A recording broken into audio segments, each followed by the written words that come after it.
Salut à tous, on se retrouve aujourd'hui sur une petite partie de Living Forest. Living Forest, c'est le jeu qui a gagné l'As d'or initié à Cannes cette année. Et du coup, vu qu'il est sur Board Game Arena, je me disais que c'était la bonne occasion pour vous le présenter. Donc, à Living Forest, comment ça va se passer? Vous allez piocher des cartes dans un paquet de cartes et ça va être un jeu de stop ou encore où vous allez devoir vous arrêter pour faire des actions. Par exemple, ici, je m'arrête. Vu que je n'ai que deux animaux isolés, c'est les petits animaux qui ont des sortes de papillons au-dessus, je peux faire deux actions. Si j'en avais pioché trois, je ne pourrais faire qu'une seule action. Parmi les actions possibles, vous allez en avoir quatre qui sont au-dessus. La première avec des soleils, ça va être d'acheter des cartes. La deuxième avec des arbres, ça va être de planter votre plateau individuel et votre forêt à ce niveau-là. Avec les gouttes d'eau, vous allez pouvoir éteindre des feux. Et enfin, avec les tourbillons, vous allez pouvoir avancer sur la piste, je ne sais plus comment elle s'appelle, mais la piste ici, qui est commune aux deux joueurs. Donc ici, vu que j'ai arrêté et que j'avais que deux animaux isolés, je vais pouvoir faire deux actions. Dans ma première action, je vais aller mettre un arbre. Donc ici, je vais acheter cet arbre-là qui va me donner un bonus permanent, vous pouvez voir, de 2 soleils. Et je le place où je veux sur mon plateau, mais forcément adjacent à mon premier arbre. Donc j'ai quatre possibilités. Et donc ici, je vais le placer, on va dire là. Et si j'arrive à faire cette colonne-là, j'aurai un soleil en plus permanent. Et du coup, en deuxième action, je vais plutôt acheter une carte. Et ici, je vais acheter, on va dire, celle-ci qui me coûte 5. Vous voyez, ici c'est le coût et ici c'est les cartes que vont apporter les effets. La carte que vous allez acheter va se mettre directement au-dessus de votre pioche. On peut voir ici, on a acheté des cartes de niveau 2, donc il y a la ligne 1, c'est des feux 2, la ligne 2 des feux 3 et la ligne 4 des feux 4. La ligne 3 des feux 4. Ces feux vont directement au centre du plateau et c'est ces feux que vous allez pouvoir éteindre avec votre goutte d'eau. Sachant qu'à chaque fin de tour, s'il reste des feux sur le plateau, la forêt a des chances de s'enflammer. Donc on va regarder le nombre d'eau que vous avez encore en jeu par rapport au nombre de forêts. Et s'il y a plus de feu que le nombre d'eau que vous allez prendre des varans, qui sont des cartes négatives et qui vont vous empêcher d'avancer bien dans votre jeu. Ici, je continue à faire le stop encore. Ici, j'ai deux animaux, donc je vais m'arrêter, sachant que sur le deck de départ, vous avez 5 animaux isolés.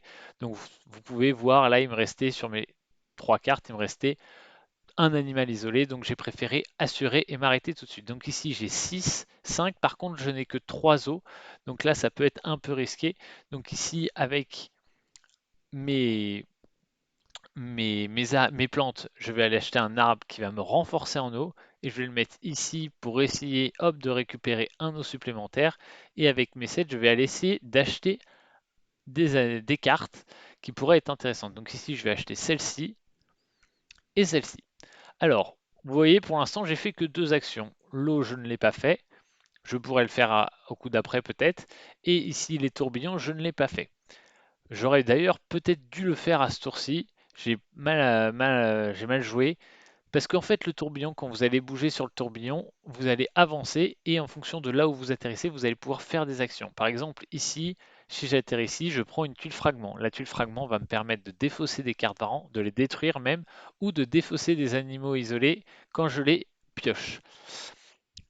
Si j'étais atterri sur ce soleil, ça m'aurait permis de faire immédiatement une action d'acheter des animaux. Donc, vous pouvez voir que en fonction de ce qu'on veut faire ou ce qu'on ne veut pas faire, on peut faire pas mal de choses sur la piste en fonction de combien on a de tourbillons ici. Donc ici, on va continuer de piocher. Je pense que je vais m'arrêter dès que j'ai deux animaux isolés pour être sûr de pouvoir faire deux actions parce que à ce jeu-là, ça va être très important de pouvoir faire deux actions par tour. Alors, que fait mon adversaire? Ah, voilà, ça c'est intéressant. Il a acheté cet animal qui lui fait moins de soleil et moins d'eau. Vous allez me dire, ça n'a aucun intérêt, sauf qu'en fait, ce petit symbole va lui permettre de réduire son nombre d'animaux isolés. Donc là, vous voyez, il en a pioché 3, mais vu qu'il a ce symbole, il en a que 2, donc il va sûrement s'arrêter maintenant, à moins qu'il continue.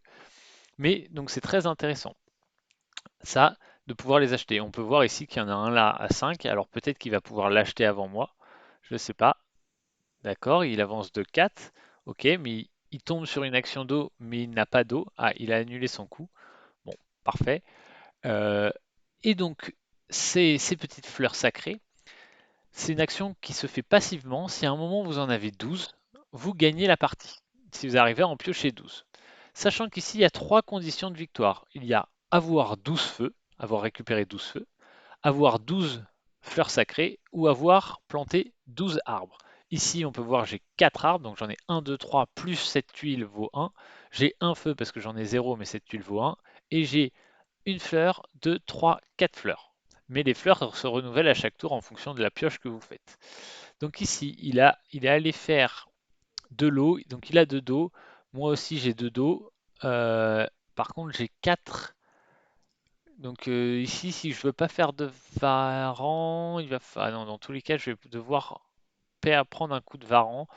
Mais bon, on va peut-être aller éteindre un feu pour pas en prendre trop. Et on va peut-être avancer pour faire une action achetée. Ou alors je ne néglige ça et je vais racheter de l'eau. C'est peut-être ce qu'il y a de mieux à faire. C'est dommage, j'aurais préféré avoir un de plus, mais c'est pas grave. On va faire ça comme ça. Et ici, on va le mettre là-dessus. Donc ça va nous permettre de passer à 3 dos.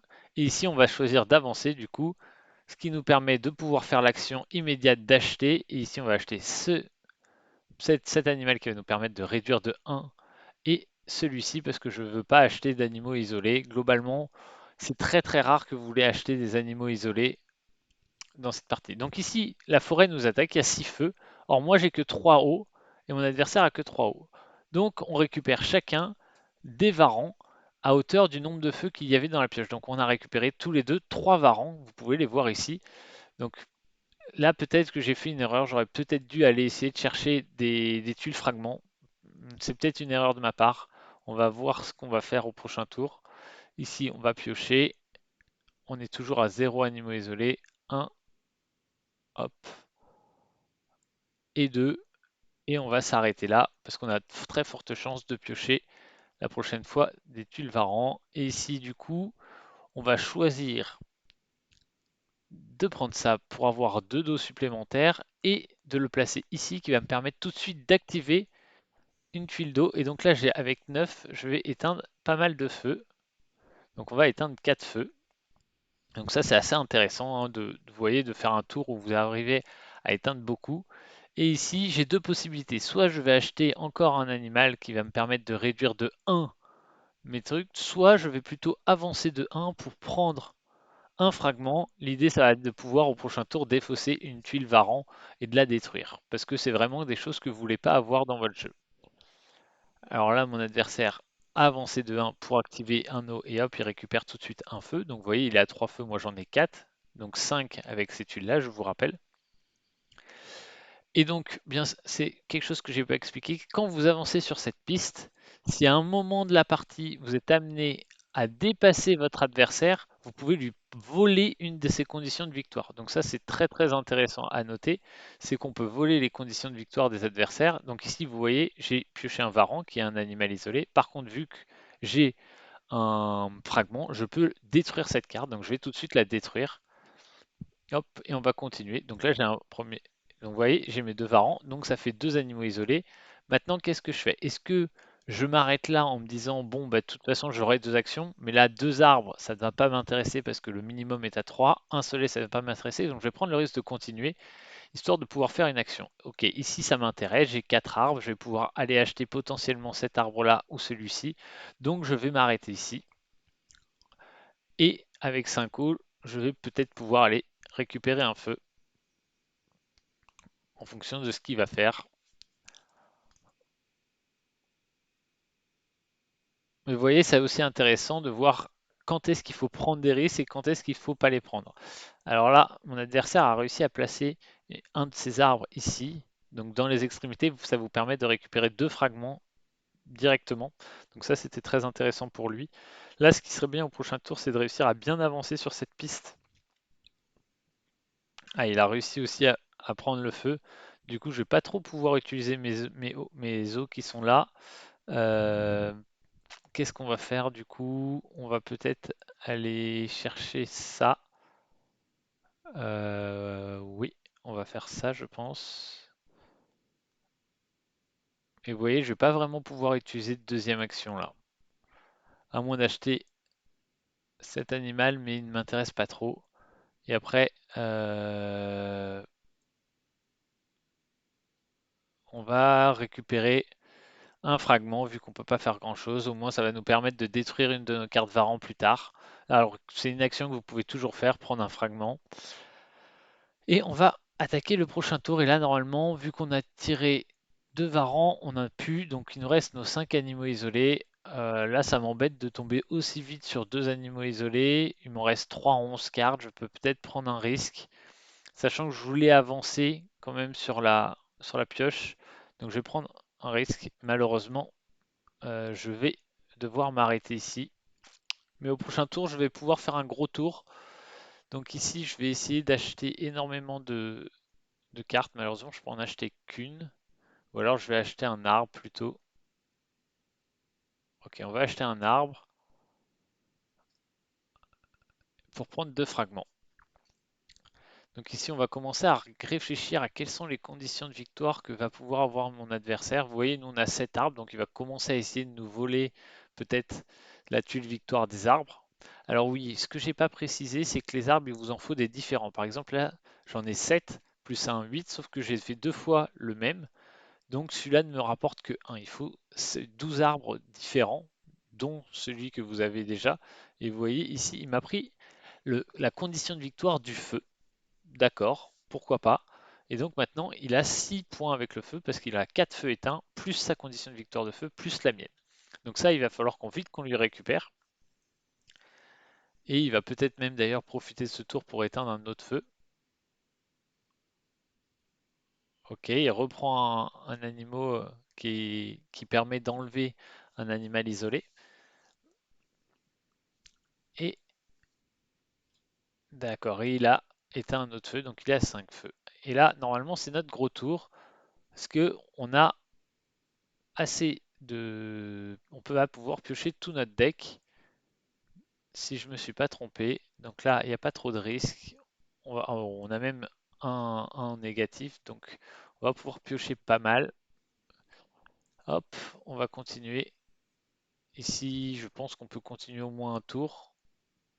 Hop, on va le détruire. Qu'est-ce que je fais? Est-ce que je continue? Ce qui m'embête, c'est que j'ai que 3 tourbillons là. Alors oui, j'ai énormément de... Je peux faire beaucoup d'autres actions, mais les tourbillons m'intéressaient beaucoup parce que je voulais repasser devant.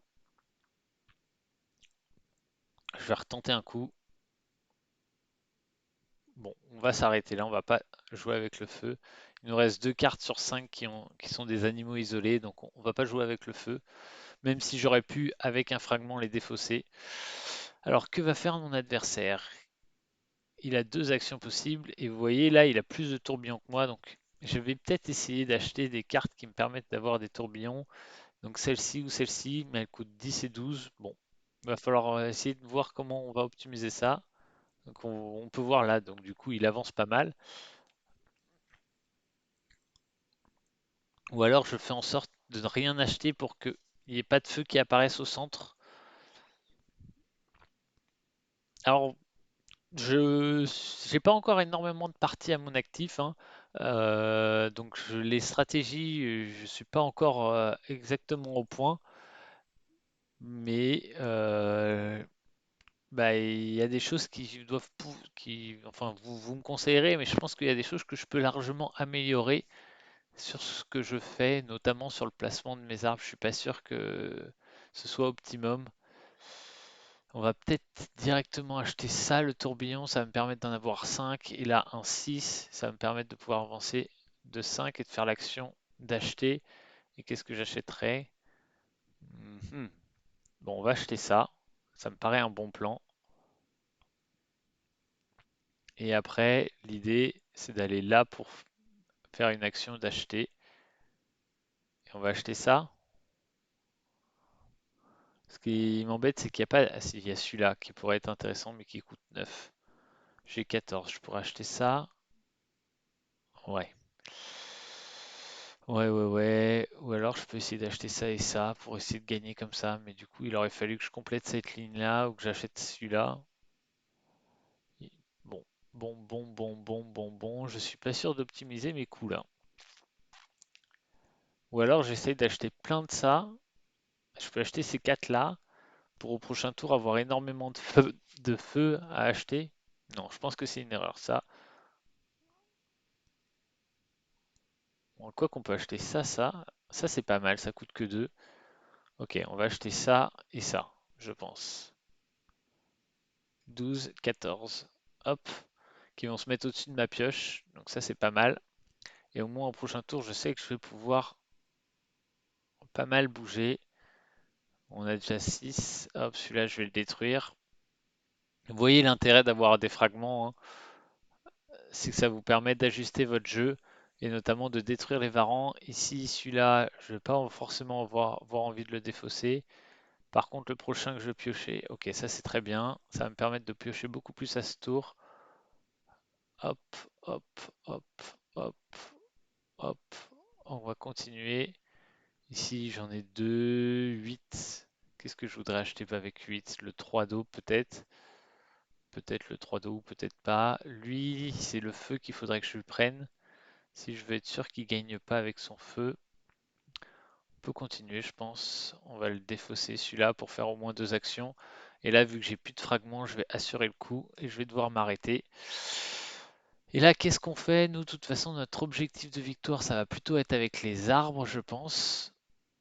Par contre, lui, ça va être sûrement avec son feu. Donc, je vais lui laisser mon feu, mais je vais lui voler le sien.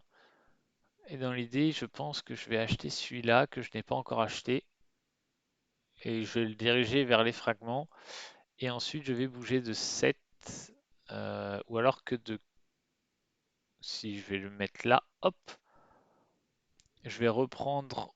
Je vais prendre sa tuile feu. Hop. Pour être sûr qu'il gagne pas avec les feux. Alors peut-être qu'il va me ressauter par-dessus, hein. Et je vais éteindre les deux feux. Alors oui, là j'ai fait 7, ça fait 1, 2, 3, 4, 5, 6, 7. On fait du saute-mouton, hein. Donc là, il n'a pas pu me passer par-dessus. Lui, il pourra pas parce que normalement ça fait... Ah si, il pourra. Hop, il arriverait sur ce fragment. Donc il peut me repasser par-dessus. C'est peut-être d'ailleurs ce qu'il va faire. Voilà, c'est ce qu'il fait. Hop, il veut récupérer tout de suite cette huile feu parce que c'est son objectif de victoire. Mais là, le problème pour lui, c'est que je n'ai pas acheté d'animaux. Donc du coup, il n'y a pas de feu qui se mettent. Et vu qu'il a que 2 soleils, il va pas pouvoir acheter grand-chose. Donc les feux ne vont pas trop apparaître au centre de la table. Vous voyez, c'est aussi ça qu'il faut faire attention. C'est comment votre adversaire compte gagner la partie. Là, il compte gagner peut-être avec des feux. Donc je vais faire en sorte de ne pas lui mettre des feux en plus et d'essayer de ne pas l'aider là-dessus. Alors, ici, j'ai combien d'animaux? J'en ai 1, 2, 3, 4. Donc, il me reste plus qu'un animal solitaire sur mes 5 dernières cartes. Ça, c'est déjà intéressant à savoir. Hop, ok, 0, 1. On va continuer. Ok, on va pouvoir bouger de 9. Ça, c'est très bien. Et on va s'arrêter là. On a 11, c'est excellent. Alors, celui-là, je sais plus ce qu'il fait. Je crois que ça nous permet d'activer 2 fois les actions quand on tombe. Faut que je vérifie pour celui-là. Cet arbre, ce qui fait, on va pouvoir l'acheter à ce tour. Donc on va pouvoir vérifier tout ça. Mais là, je pense que je devrais pouvoir peut-être gagner à ce tour. Il faut que je réfléchisse. J'ai 9. En lui passant dessus, si je lui vole son arbre 10, en achetant ça 11. Et en allant sur cette case, je vais pouvoir refaire une action arbre, ça fera 12. Donc je pense que j'ai gagné à ce tour. Je vais vérifier 1, 2, 3, 4, 5, 6, 7. Donc ouais, je vais pouvoir acheter l'arbre. Donc je pense que ça va être gagné. Je vais juste vérifier, hein, que je dis pas de bêtises. Hop, on va acheter ça. On va le placer ici. Hop, et ensuite on va aller ici. On va lui voler sa case arbre pour nous faire un 11e. Hop, et du coup on va acheter un dernier arbre que je n'ai pas encore acheté, qui est celui-ci. Et voilà, le 12e, j'ai ma condition de victoire avec les arbres. Et donc c'est une victoire. Globalement, bon, vous voyez, hein, je suis très bas elo parce que j'ai très peu joué. Bah, voilà, c'est typiquement l'exemple, c'est ma 3e victoire. Donc au niveau des conseils stratégiques, je ne suis pas encore forcément en mesure de vous donner un peu des conseils stratégiques. Par contre, mon ressenti sur ce jeu, je trouve que c'est un super jeu. Ça mêle à la fois de la draft, à la fois des rebondissements avec ce circuit qui nous permet de passer les uns au-dessus des autres, de se voler les conditions de victoire. L'aspect de trois conditions de victoire différentes. Alors pour l'instant, j'ai vu très peu de victoires avec les fleurs sacrées. Je pense que ça dépend aussi beaucoup des cartes qui tombent ici, mais ça m'a l'air d'être une stratégie un peu plus complexe à mettre en place. Concernant du coup les deux autres conditions de victoire, ce que je trouve vraiment sympa, c'est que on peut voir les arbres. Il y a une vraie réflexion à comment on les place et on peut voir les feux. Il y a cet aspect de est-ce que j'ai envie de gagner avec des feux? Dans ce cas-là, je vais acheter beaucoup de cartes pour mettre beaucoup de feux au centre et pour les éteindre. Ou est-ce que au contraire, je vois que mon adversaire veut essayer de gagner avec des feux et du coup, même si je pense qu'à des tours c'était mieux pour moi d'acheter des cartes, j'ai fait exprès de pas en acheter pour que lui ne puisse pas les éteindre. Sachant que si vous voulez gagner vous avec des feux, quand vous jouez deuxième, vous pouvez acheter plein de cartes. Par exemple, à un moment, si j'ai 12 et que je joue deuxième, je peux acheter 3 cartes ici. Et au tour d'après, vu que je suis premier, je peux éteindre les 3 feux qui sont apparus. Donc ça peut être aussi un moyen de gagner la partie. C'est de se dire, quand je joue deuxième, j'achète plein de cartes. Du coup, à la fin du tour, les feux vont arriver ici. Et quand je suis premier et quand le tour d'après je joue premier, je peux les éteindre.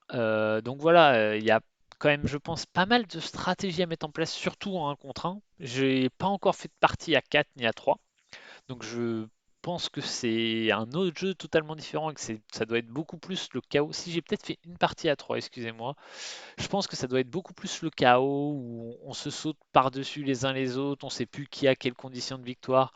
Donc ça doit être très sympa aussi. Et je pense que là, pour le coup, quand vous jouez en 1 contre 1, c'est très stratégique. Quand vous jouez à 3, c'est beaucoup plus fin et c'est beaucoup plus l'anarchie. Et donc ça a beaucoup plus d'intérêt de jouer en physique que de jouer sur un plateau, sur Board Game Arena, excusez-moi. Euh, mais voilà, pour moi, c'est un super jeu. Je pense qu'il va finir dans ma ludothèque parce que le concept est hyper novateur. Euh, L'aspect stratégique est quand même présent, mais en même temps, c'est pas compliqué à comprendre les mécaniques et il n'y a pas besoin de réfléchir 10 000 fois pour avoir les bonnes méthodes. On voit tout de suite que et réussir à avancer là-dessus pour voler les conditions de victoire et en plus faire des actions gratuites, c'est très fort. Mais en même temps, on voit que quand on a pas mal d'eau, il faut éteindre des feux, mais en même temps, ça peut être intéressant de les laisser pour que l'adversaire récupère des tuiles varan. Donc voilà, il y a plein de choses qui s'entremêlent et j'ai vraiment adoré. Je profite du coup de cette vidéo un peu pour faire un débrief général sur la cérémonie des As d'Or qui a eu lieu maintenant il y a à peu près une semaine quand je tourne cette vidéo et 2 semaines quand je la publierai. Globalement, Seven Wonders Architect, j'avais fait une vidéo. Euh, Personnellement, c'est pas un jeu qui rentre dans ma ludothèque parce que pour moi, il y a un peu trop de aléatoire. Je pense que c'est un bon jeu pour des gens qui veulent mettre des personnes au jeu de société, mais c'est j'en espérais plus de la gamme de Seven Wonders. Le Seven Wonders classique et le Seven Wonders Duel étaient très bons. Et c'est vrai que j'ai été un peu déçu là-dessus. Mais en même temps, comme le disent les vendeurs, c'est pas du tout les mêmes jeux. Donc clairement, moi, j'aurais préféré un Happy City qui je trouvais plus novateur. Il y a des systèmes un peu différents, il y a un peu plus aussi de stratégie, alors que la mécanique est aussi très simple et il me semble beaucoup plus équilibré. J'ai l'impression que Seven Wonders Architect, il y a quand même des problématiques dans le jeu, il y a des merveilles qui sont plus fortes que d'autres. Donc voilà, ça me dérange un petit peu. Mais bon, c'est pas forcément un problème. Je pense qu'il en faut pour tous les goûts. Et en effet, l'aspect de Seven Wonders où on déposait pas les ressources, ça pouvait paraître bizarre. Là, ils ont réglé ça avec Seven Wonders Architect. Il faudrait que je l'essaye à plus que deux, parce que je pense que ça peut être très différent. Mais j'ai quand même l'impression qu'il y a un vrai déséquilibre. Alors que Happy City ne me semble pas avoir ce déséquilibre-là. D'ailleurs, Happy City, je ferai bientôt une vidéo vu qu'il était nommé aux As d'Or. Concernant la catégorie initiée, voilà, je connais Living Forest, je viens de vous le présenter, et je trouve que clairement très novateur, assez simple et en même temps stratégique. Je trouve que cette catégorie était faite pour lui. Donc j'ai pas encore joué à Outré et Nouvelle Contrée, j'en ai entendu parler, mais j'ai pas pu y jouer non plus. Donc c'est compliqué de faire le jugement, mais en tout cas c'est vraiment un jeu que je trouve qui rentre parfaitement dans cette catégorie. Et je suis très content qu'il l'ait eu au vu de mon expérience et j'ai hâte d'y jouer même en physique et notamment avec ma femme. Et après sur la partie expert entre Dune Imperium et Narak, parce que Le jeu là, japonais, je connaissais pas, donc je vais pas juger. Mais entre Dune et Narak, des échos que j'ai eus, Dune était clairement mieux. Après, moi, c'est un jeu que j'ai pas, sur lequel j'ai pas accroché parce que j'aime pas trop cet aspect majorité au centre et tout ça. Donc, je préférais Narak. Après, voilà, l'ensemble des experts disent plutôt que c'est mérité pour Dune et qu'ils préfèrent Dune. Donc là-dessus, je trouve ça plutôt bien, même si ça aurait pas été mon choix que Dune l'ait eu, parce que c'est peut-être aussi un peu plus novateur que la gestion de ressources de Narak qui, elle, voilà, les deux jeux se ressemblent beaucoup, hein. C'est à la fois un draft, à la fois un placement sur le plateau, où il y a pas mal de choses à gérer. Mais je pense que est un peu plus complexe et du coup pour la catégorie expert, ça me paraît quand même plus judicieux. Voilà, j'espère que cette petite vidéo vous a plu sur Living Forest et je vous dis à une prochaine. Allez, salut!